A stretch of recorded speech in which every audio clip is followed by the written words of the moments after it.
જો તમને ઘરમાં આ પ્રશ્ન હોય તો હોઈ શકે છે વાસ્તુ દોષના લક્ષણો. તો આજે વાસ્તુ દોષના લક્ષણો અને ઉપાયો જાણીએ.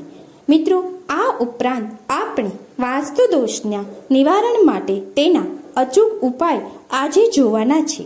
આ ઉપરાંત તેના શું સંકેતો હોય છે તે આ વિડીયોમાં આપણે જાણવાના છે. તો મિત્રો, જોડાયેલા રહેજો. જય શ્રી કૃષ્ણ, જય માતાજી. મિત્રો, આજે આપણે એ જાણવાના છીએ કે આપણા મનમાં એક પ્રશ્ન કાયમ થતો જ હોય છે કે વાસ્તુ દોષ ઘરમાં છે તો એ આપણે કઈ રીતે જાણી શકીએ. આપણા ઘરમાં વાસ્તુ દોષ હોવાના કારણો અને લક્ષણો શું હોઈ શકે તે આજે આપણે આ વિડીયોમાં સંપૂર્ણ માહિતી મેળવવાના છીએ. તો વિડીયોને અંત સુધી જોતા રહેજો.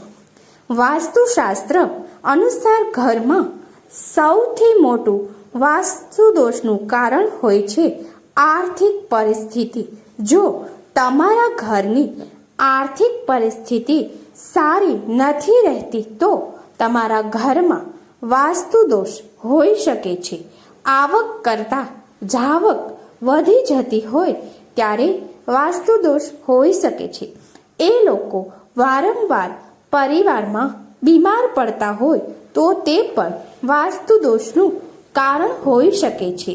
એક પછી એક ઘરના પરિવારના લોકો વારાફરતી બીમાર જ રહેતા હોય તો તમારે વાસ્તુ દોષ નિવારણ માટે કંઈક ઉપાય શોધવા જોઈએ.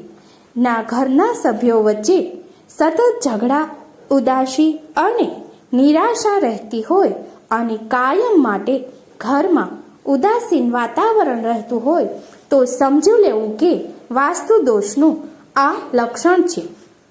તમે ગમે તે નવા કાર્ય કરતા હોય ને તમારા ગમે તે નવા કાર્ય શરૂ કરવામાં અડચણ આવી રહ્યું હોય તો તમારે કાર્ય જો પૂરું ન થતું હોય તો તમારે સમજી લેવું કે તમને વાસ્તુ દોષ છે. જો તમારા ઘરે લીલોછમ તુલસીનો છોડ તેની માવજત કરવા છતાં પણ સુકાઈ જતો હોય તો પણ તે વાસ્તુ દોષની નિશાની છે. સૌ પ્રથમ તો આપણે એ જાણીએ કે વાસ્તુ દોષ આપણને કઈ રીતે લાગે. વાસ્તુશાસ્ત્ર અનુસાર ઘરમાં રાખવામાં આવેલી દરેક વસ્તુ અને દિશાનું વિશેષ મહત્વ હોય છે. વાસ્તુ અનુસાર ઘરની દરેક દિશા વિશેષ તમને સંકેત આપે છે. આ દિશાઓમાંથી નીકળતી ઉર્જા ઘરના સભ્યો પર અસર કરે છે. આ દિશાઓમાંથી સકારાત્મક અને નકારાત્મક બંને ઉર્જા બહાર આવે છે. જો ઘરની દિશાઓમાંથી નકારાત્મક ઉર્જા નીકળે તો તેમાંથી આપણને વાસ્તુ દોષ થાય છે. ઘરમાં વાસ્તુ દોષના લક્ષણ એવા હોય છે કે પરિવારના સભ્યો બીમાર રહેતા હોય. આપણા પરિવારમાં આ વાસ્તુ દોષના લક્ષણો દેખાવા લાગે છે.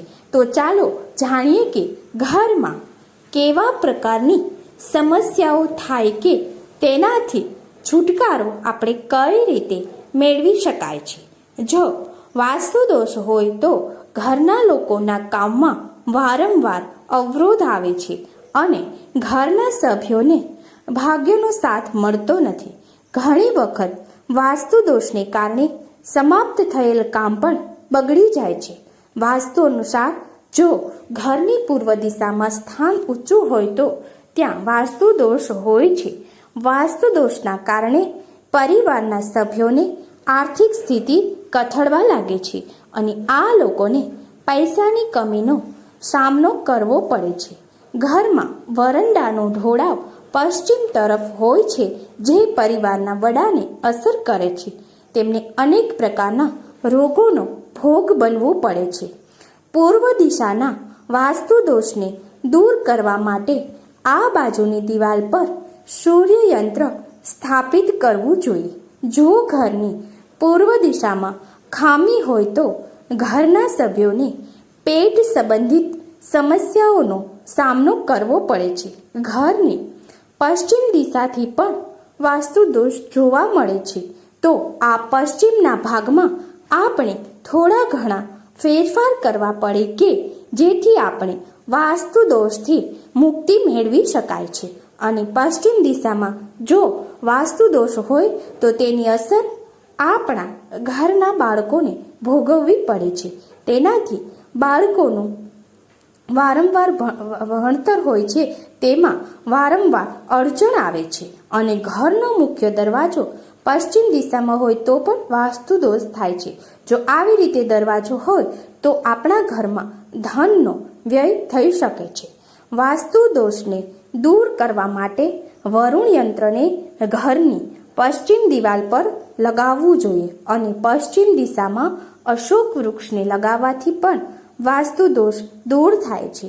ઘરની ઉત્તર દિશામાં જો વાસ્તુ દોષ હોય તો તે જાણી શકાય છે.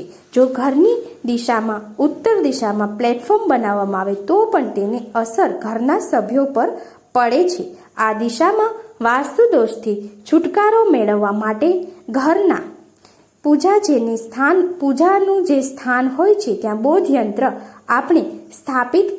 યંત્ર સ્થાપિત કરવું જોઈએ. ઘરના મુખ્ય દ્વાર પર વિંડચંડ લગાવવાથી પણ વાસ્તુ દોષ દૂર થાય છે. જો ઘરનો મુખ્ય દરવાજો દક્ષિણ દિશા તરફ હોય તો ઘરના મોટા ભાગે દેવું રહે છે. ઘરમાં હંમેશા શાંતિ રહે તો આ દિશામાં વાસ્તુ દોષથી બચવા માટે ઘરના દરેક સભ્યોએ પૂજા રૂમમાં હનુમંત યંત્રની સ્થાપના કરવી જોઈએ. આમ મિત્રો, જો તમને ઘરમાં દિશાઓને લગતો વાસ્તુ દોષ હોય તો આપણે વાસ્તુશાસ્ત્રના નિયમો પ્રમાણે આ યંત્ર લગાવવાથી આપણે વાસ્તુ દોષને દૂર કરી શકીએ છીએ અને આપણે વાસ્તુને લગતા નિયમોનું પાલન કરી આર્થિક રીતે અને શારીરિક રીતે સમૃદ્ધ બની શકીએ છીએ. તો આમ વાસ્તુશાસ્ત્રના નિયમોની જાળવણી કરીને આપણે જીવનમાં આગળ વધી શકીએ છીએ. વાસ્તુ દોષના નિવારણ માટે આપણે વાસ્તુશાસ્ત્રને લગતા નિયમોનું પાલન કરીશું તો અચૂક સફળ થશે. તેના માટે મિત્રો, જો તમે તમારા ઘરમાં અમુક પ્રકારના સંકેતો દેખાય તો અચૂક તમારે તેનું નિવારણ કરવા માટે વાસ્તુશાસ્ત્રને લગતા આ ઉપાયો જરૂર અજમાવવા જોઈએ. અને આવા જ વાસ્તુશાસ્ત્રને લગતા બીજા વિડીયો જોવા માટે આપ અમારી ચેનલમાં જોડાયેલા રહેજો. આભાર. જય શ્રી કૃષ્ણ મિત્રો. જય માતાજી. તો વિડીયો ગમ્યો હોય તો વિડીયોને લાઈક, શેર અને સબસ્ક્રાઈબ જરૂર કરજો. આભાર.